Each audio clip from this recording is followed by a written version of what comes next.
but rather fear him which is able to destroy both soul and body in hell. Now he says in verse 29, are not 2 sparrows or small birds sold for a farthing, which is a Roman coin, and one of them shall not fall on the ground without your Father. So brethren, you have to be conscious that when you are walking with God, Jesus is going to make a comparison here, which we will see as we go down, right? He's going to make a comparison. But we have to be conscious that when we walk in with God, and as we are abiding in God in such a way that we are not fearful of anything, then he says no. But the very hairs of your head are all numbered. Some of us in here have plenty here, right? And like it, right? But nevertheless, you cannot count your hair, brethren. You cannot count the numbers of hair you have on your head. You will mix it up, but God knows it. Right? Then he says no. Fear ye not, therefore, ye are of more value than many sparrows. So Jesus is showing the worth or the value of you as a human being is much valuable than many sparrows. Right? Then he says no. But whosoever therefore shall confess me before men, him will I confess also before my Father which is in heaven. But whosoever shall deny me before men, him will I also deny before my Father which is in heaven. So it's a wonderful scripture when you understand what it is saying. So God is showing us here, brethren, that as we live upon the face of the earth from day to day, as we deny ourselves, as we confess God to humanity, whosoever it might be, whether it's the prime minister, whether it's some boss in your work, or who, it doesn't matter. It does not matter who it is, they need God. You have to realize that every human being needs God. Don't think because you have some high status or some high position that you don't need God. We all need God. And Jesus is showing that when you confess him before men, he will confess you before the Father. But that is to the backdrop of not fearing for your life. Not fearing that they will come and kill you or what they will do to you, and as a result of that, you give up the faith. God is saying, listen, you are more valuable than anything else. So all the hairs on your head is numbered. So nothing is going to happen to you just like that, unless it is God's will for you in the given situation. And that's why when you see you meditate upon the spiritual law and you understand God's will, God alone is to be glorified. God alone is God. When you meditate on these things and you have it as a practical experience in your day-to-day living. So when you're confronted with situations, in those situations, it's either you're the same creation as God or God is God alone. You see that, brethren? So it's a wonderful words of encouragement. Okay, brethren. So in whatever situation that we will find ourselves in, we know you have this assurance that God is with you by the grace of God. Amen, brethren? And we have nothing to fear. Wherever we will end up, when we preach it, we have nothing to fear. Amen. God is with us. Right? And you know when you're preaching, when you go out there to preach, you make up your mind from home, you pray, you ask God to be with you, protect you, and you make up your mind, I am going and do some street preaching, right? And you go out there, and you take the mic. You don't have a mic and you have a powerful voice, and you can go by a shop somewhere there and you want to preach, go ahead. But I will advise you to get a mic.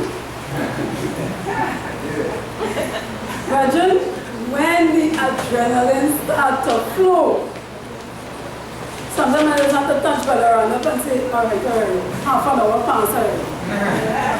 You understand? That does not want to stop. Amen? The zeal of the Lord does be upon you. It does not want to stop by the grace of God. Right? And you just preaching and going on with your preaching. And the Holy Spirit just flashing truths on your mind. And you just doing the work of God by the grace of God. Amen? So all this looking at Olympic going on here and all they're wasting their adrenaline, yeah? These strong people, you understand, to do so much for them, right? Running down a road and clapping and getting a gold thing or silver thing and all them things.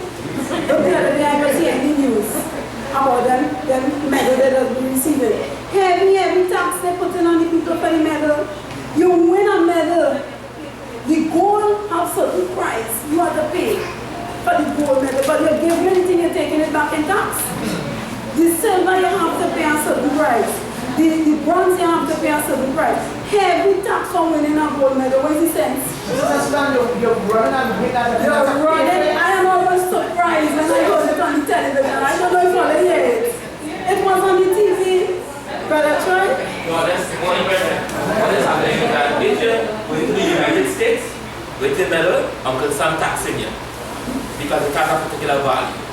Not necessarily other countries, but the United States. Only the United States? Yeah, only yes. Oh, so that's what I mean. I thought it's a strong man that if you're running race, you're going to Yeah. No.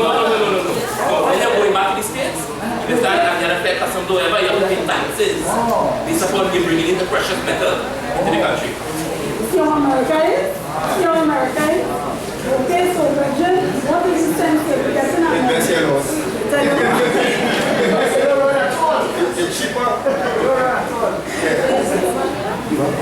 It's so terrible, right? So by the grace of God, you know, just recently I had to go to Tobago. So I left 2 hours before. I said I have to reach on time to get his boat because the boat plane is much more expensive. But somehow or the other, I started getting delayed. The driver from Arima taking long, the man taking his food time. I said, wow, God.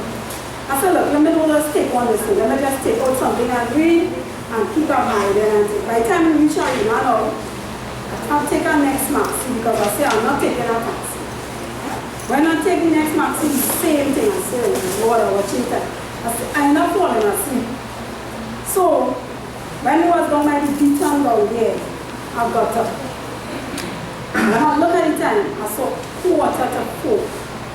Now, those of you who will take the fast ferry service, you will know that if they have on the ticket 4 o'clock, don't reach for 4 o'clock, the gate will be closed.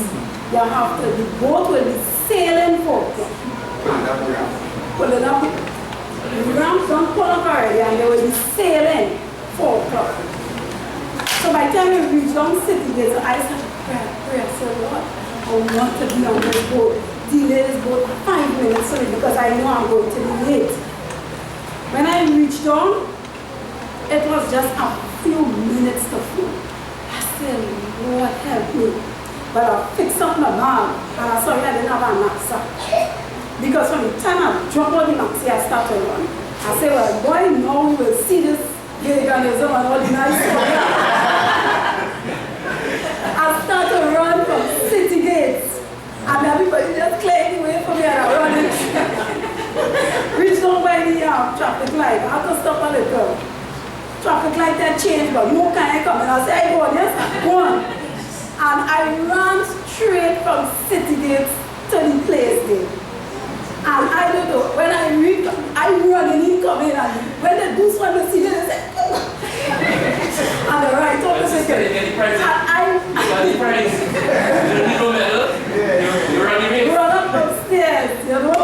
And I was so thankful. God gave me 5 minutes. When I reached that boat, I started pray, thank God. I said, yes, Father. 5 minutes, and then you see the run pull up.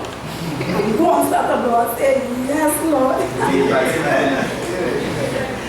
I didn't even know I was so fit. I said, thank God. Thank God. Amen? So that because it's nice thing to run for. That is what I run for. You understand? Amen. Right? And the grace of God. So, you know, brethren, the health diet is very important. Alright. So, we are looking at this power called the beast, the Bible identified. It is a religious power, looking for worship, so it's a religious power. We see that what they are going to do by enforcing the mark of the beast, the image of the beast upon people, is to take away your three God ordained rights. Your right to religious liberty will be attacked. Your right to life, your right to private property will be attacked. We also saw, right, that is God's rights also will be attacked because it is God alone to be worshipped. Okay, and here they will be demanding worship. Okay, it is God who is the source of knowledge. Who tell them that a Sunday law, right, being enforced with penalty upon people is going to cure the ills of society? Who tell them that? Okay, we see that they will judge us because they will demand that we, right, worship this beast and its image and to receive the name or the number of this beast. Okay? So they are not the source of knowledge for us. They are not our judge. God is our judge. And they are not the one to rule over us. It is God that must rule over us. And it is God that must command obedience from his people. Okay? Because he is God and God alone. He is the creator. He created us. No man did that. Alright? So we're looking now at our final text where we see and the beast receives obedience worship. Alright? We're looking at Revelation 13, verse 4, verse 8, and verse 12. Revelation 13. Let us look at verse 4. And they worship the dragon, which gave power unto the beast. And they worship the beast, saying, who is like unto the beast? Who is able to make war with him? So we see there that this obedience worship, the dragon, who is the devil, as we see in Revelation 12 and verse 9, and the great dragon was cast out, that ancient serpent called the devil and Satan, which deceived the whole world. He was cast out into the earth, and his angels were cast out with him. So it is the whole thing is satanic. And finally, the world will be brought to a point where you will have satanic worship being enforced by law. So what will you do in a time like that? Will you render your allegiance to the devil? Because it is the devil who is behind it. God makes sure he tells us who is behind it. Will you render your allegiance to the devil? Or will you, by the grace of God, surrender all to Jesus? These are the things that we must make sure that we settle in this field. Amen, brethren? Let us look at verse 8. It says, and all that dwell upon the earth shall worship him. But what shall be all then? Whose names are not written in the book of life of the Lamb, slain from the foundation of the world. These people will be lost people. That's what you have to show people. You have to show them, look, if you give your allegiance to that book, God is saying that your names are not written in the Lamb's book of life. You see? So it is people who will be lost. Right? Look at verse 12 now. It says, and he exercised it, which is America, together with the Protestant arm, and he exercised all the power of the first beast, which is the papacy, before him, and caused it, the earth, and them which dwell therein, to worship the first beast, whose deadly wound was healed. So it's coming down to a crisis, brethren.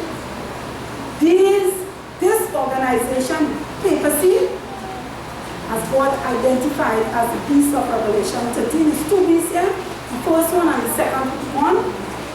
They are going to enforce law, religious law, because it involves worship. So it will be a religious law, but what it will be, Sunday exaltation. This will come by law, and they will command obedience from all over the world. Everybody, right? But you all have to be careful of that. Let us look at Revelation chapter 20 now and verse 4. And it says, Revelation 20 and verse 4. And I saw thrones, and they that sat upon them, and judgment was given unto them.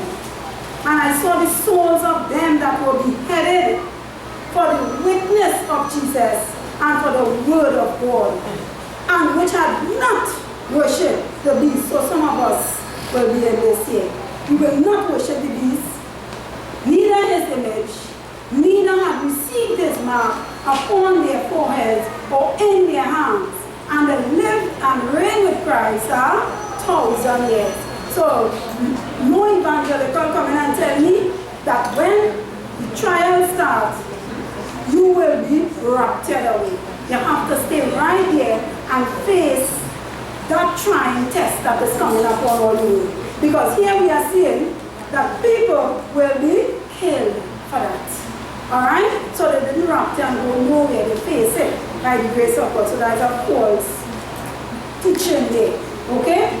So here we are seeing that this obedience worship is what a man who will die like a man, and the Bible shows he will be slain in the brightness of Christ is coming, right? Let them understand that they were the ones who will be commanded worship, right? To their laws that they will make, using also the United States of America, which is a land like this, to get these things to be enforced. Because in order for an idea or thought to become law, you have to have a government backing behind it. So it is really government of America that is going to cause the whole world, right? A test will be coming upon the whole world because of this power called the beast, yeah, and the Protestants in America uniting with them, okay, and seeking to get an image of the beast formed by miracle working power, okay? So, brethren, this is what we have here in regards to the introduction of Revelation chapter 13. From next week, please, God, we will be going into the exegesis of Revelation chapter 13.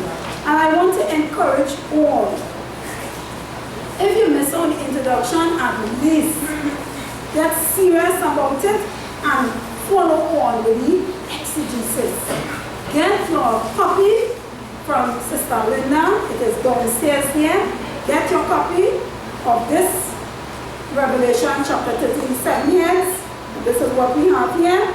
Get your copy of it and prepare yourself as we go into exegeting Revelation chapter 13 by the grace of God. Okay, brethren? Amen. So we will stop here for now, and I pray that all that has been gone in the introduction, you all would have. These are not new things for us, but sometimes you find that you might not understand. So as it comes over and over and over, by the grace of God, right, you will get it clear. So you take up your Bible, turn to Revelation 13, show where your 3 rights will be attacked, show where the rights of God will be attacked, right? And show really and truly what is really the last and final test upon the earth. Okay, brethren? By the grace of God, right? Somebody want to say something? Okay, right? Yeah. When you was reading the last year, right? You know, I look at something Christ said now. Yes. Wasn't Salvatore, right? Anybody who gets deceived in the last is because they really want to be deceived, right?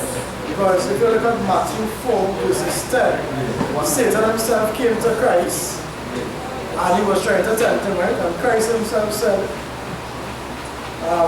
get thee hence, Satan, for it is written. So the Christ pointed the scriptures and he said it is written, thou shalt worship Yahweh thy God, and him only shalt thou worship. So So the Christ pointing to the scripture, showing that you get the truth of the scripture, and the scriptures pointing on the word to be God alone, and Him alone is supposed to be worshipped. So anybody who get deceived is because they really want to be deceived. Amen. Because they have the truth right here. The Christ Quote it again. as Matthew 4 verses 10. Matthew 4, 10. He pointed in the scriptures and he said it is written. And you know, in the scriptures you will see that the truth is that Yahweh is God alone and Him alone is supposed to be worshipped. Amen. Amen. Alright, brethren. Brethren, we are in a beautiful, wonderful, precious church. Where we can understand these things. You know, yesterday, a guy who was a minister in the Adventist church, he's doing some work not too far from us, and he came and he wanted to have a discussion with us. And as we started the discussion, he said, why you leave the Adventist church? And then he went through angel ministry and all these things. His idea is that you must have the joy of the Lord to keep the Sabbath. I said, well, okay. Then he turned and said that the joy of the Lord is the day itself. The day is God himself. I said, what? So it's not 24 hours. You understand? And the man was totally confused with a quotation that he got from Sister White, where she said that from the foundation of the earth, the Sabbath was made. Right? And the thing was we try our best, but I don't find myself to reach it, because when he's saying, okay, from the foundation of the world, the Sabbath was made, right? He tried to show from the foundation mean the first day. The first day is when, you know, the Sabbath, the principle and whatnot was laid. So we ask him, when you're building a foundation, what is the first thing you just have to do? Right? We show him, he didn't want to answer. Say, who's a builder? You answer me today. What is the first thing you just do? We say, he was forced to acknowledge that there's a trench. Right? I said, could you call it trench the foundation? He watched and he don't want to answer. I said, listen, don't be dishonest now.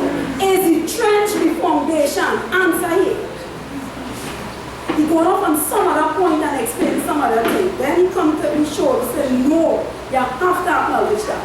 He said, well, okay, the trench is not the foundation. I said, right, that is day one. I said, however long it takes to make that foundation, when it is completed, till the end of the completion, you understand, you have now laid a foundation. So his sister White said, from the foundation of the world, the Sabbath was given. It would mean that you have to have day one, day two, day three coming down, and when he has finished, that is the foundation of the earth. So don't come and tell me the first day is the foundation. You understand? Well, the rest is history. It's so bad. You understand? The first day was the foundation. Who was it given to? That's it. God says the Sabbath was made for man. Right. So if it was there from the first day, who was it? That is it. You understand? Straight up. It's a nice point. No, I'm just saying, if the minister is saying that the first day of creation is the foundation, is the Sabbath foundation, then who was it given to? Jesus told us the Sabbath was made for man. Amen. So if he's saying sun, and it's really Sunday is in his language, because the first day was Sunday. Yeah. So if he's saying that's the foundation, then he's really saying Sunday is the Sabbath. You see, and if that is so, who it was given to? So his argument does not make sense. This was an Adventist minister that has to create kind of confusion in their mind. And he said he went to the people in other ministers and nobody could answer him. What about the text that says the land that was slain from the foundation of the earth? You know, that would have been when sin entered, right? So you can't say, well, the first day, the land was slain from the first day, when how was sin. Exactly. And grace of God. So, brethren, let us And the Sabbath commandment speaks about how to use the other dates. Amen. So the day that tell you how to use the other dates have to be the foundation. Amen. Exactly. You understand? Right? Yeah, so Brother Arnold, we can have our closing prayer now by the grace of God. I want to say, brethren, we thank God very, very much for these wonderful truths that we are learning here and preparing for the second coming of Christ. We are very thankful for this thing. And we are not confused by the grace of God. Right? We know exactly what is coming. We know it is an attack against our rights and freedoms. We know that God's own rights and freedoms is being attacked also. And we know by the grace of God, we will endure until the end. Because look, in the book of Revelation chapter 7, the report see a big multitude together with 144,000. I see, and all the others who will be saved by the grace of God, right? Amen. Right? Amen, brother. I want to really thank God for this opportunity and privilege that we have. This Remnant Church is going to bring God back in this generation. Right? As we see all the events shaping up, right, for the coming of the Lord. We see, right, our rights and freedoms being encroached and, like a big octopus going and take over. And God is going to deliver us in a marked way, in no uncertain terms. So it had to be dramatic, right? It had to be, right, revolutionary, out of the norm. God will actually be working with us, you understand, to deliver us, because His name is at stake. Somebody claiming to have that authority that belongs to Him. You understand? And God will show by no uncertain term to us that He is God alone. Right? So by the grace of God, right, we have a high calling and we have work to do for God. Just consecrate and ourselves to Him, and He will use us wonderfully in this end time. Amen. So let's close the prayer. Loving Father in heaven, we thank Thee very much for Your loving kindness and Your tender mercy towards us. We thank Thee, dear Father, that You, in giving us purpose, have a high claim upon us, dear Father, to be upon us, to be Your witnesses